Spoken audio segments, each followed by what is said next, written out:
back to The Dish. As always, I'm Jalen Russell, joined again by Jalen Gray, and giving you the latest. Today is a special version of The Dish because, as you can see, we have a microphone here. Yes. And it's also Jalen Russell's birthday. So it is.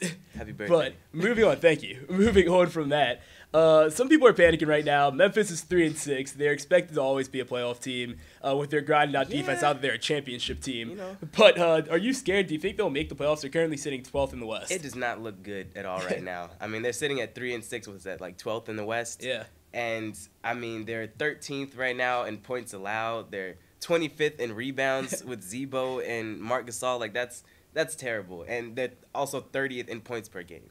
Right, and that's all true. But look at the guys they lost to. They lost to Cleveland, who's 7-1. They lost to Golden State twice, who's 10-0. Oh yeah. The Clippers, who are 5-4, but a really good team. They've lost to really good teams. They've had a really tough schedule to open up the year. I mean, you can say that, but their defense just looks horrible right now, and it doesn't look like it's gonna get any better. Like Zebo looks like Zach Randolph looks like a shell of himself right now. Marc Gasol just looks like he's been hurt. He is hurt. That's the thing. But so I mean, playing more games.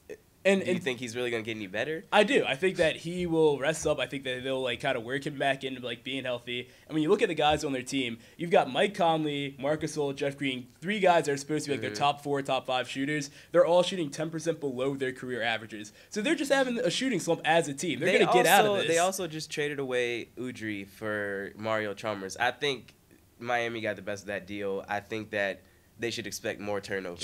Chalmers has playoff experience. I think he'll be fine. Plus, the teams in front of them aren't going to hold up. I mean, you've got Portland, Denver, Minnesota, Utah, I think Portland can still Phoenix, stay ahead. Dallas. Those guys, out of all those guys, you've got 6 or 7 teams. I bet 2 of them maybe stay ahead of them. They'll just move up by default. This is the time of year where the teams at the top are going to start to pull away, and I think Memphis is just going to get left behind. Well, speaking of teams at the top that are going to pull ahead, Golden State is looking amazing, obviously, right now. They're 10-0. No one's really playing anywhere close to them right now. Steph Curry's out of his mind. But do you think that they will go and pull off the 72-win season like the Bulls? I think if anybody's going to do it, it's going to be them. I mean, first of all, you have Steve Kerr as your coach, who was on that team that year. Right. So, I mean, he might get a little whiff of nostalgia and be like, oh, yeah, I want to outbest my old team.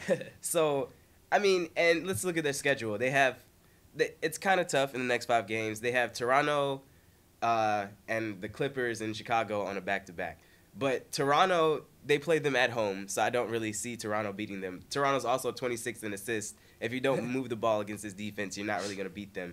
With LA, they're 23rd in points allowed, and they like to, bark at the refs instead of playing defense. So that's not going to happen. And Chicago has a chance if they can control the tempo against Golden State, but with Steph Curry on the floor, that's not going to happen. And that's all good and all, and I think that they will be a really good team. They'll be the top in the West. They're just not going to hit 72 wins. 10 losses is not hard to come by in the NBA. I think they might get to 20, 25 games before they even lose. That's really bold. But in a league with analytics, when analytics are so strong these days, and everyone's talking about you have to limit your players' minutes and get them rest. You're not if they're going to win 60 games. If you're blowing teams out and you get to sit the fourth quarter, don't you think that accumulates some rest? I think they're going to start sitting them after the first half though, and I don't know if this bench can carry it on. When you look at the guys I'm talking about during the regular season when they're not chasing or when they're not trying to rest for the playoffs. I'm saying those last 15 to 20 games though. They're going to be resting their starters. Who's saying they can't get a big enough lead for their I don't think they can. Steph's averaging 33 points. He's going to come back down to earth a little bit. Clay's only averaging 15. Clay's only averaging 15.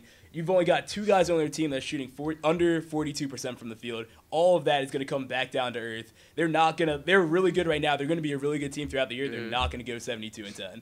That is just the most. No one's ever going to hit that again. If they can't do it, then nobody ever will. No one ever will. You're right. That's all we have for you, though. Thanks for watching. Come back next week. Have a good week.